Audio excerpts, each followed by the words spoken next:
Halo Lur, ketemu lagi dengan aku. Yuk, selama tak bikin video, tak upload.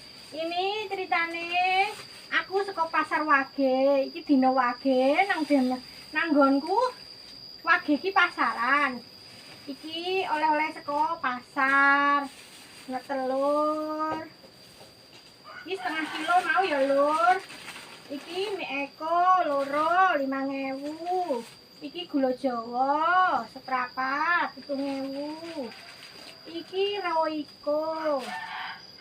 Iki Lur, iki ndilalah kok ya ana iwak kali. Kok suwi banget ra weruh iki njuk tuku ya Lur, aku ya Lur. Iki sekilo mau Lur. 15.000 Lur. Timbang golek kan ra iso Lur dhewe. Lumayan lah Lur. Iki mau nggo bapakne iki apa ya Lur mau jenenge?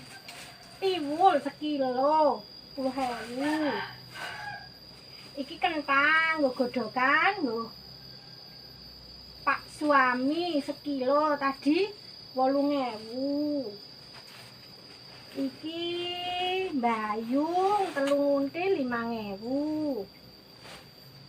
Iki bawang sakmene Lur 5.000. Iki terong ya 5.000 sekilo Lur.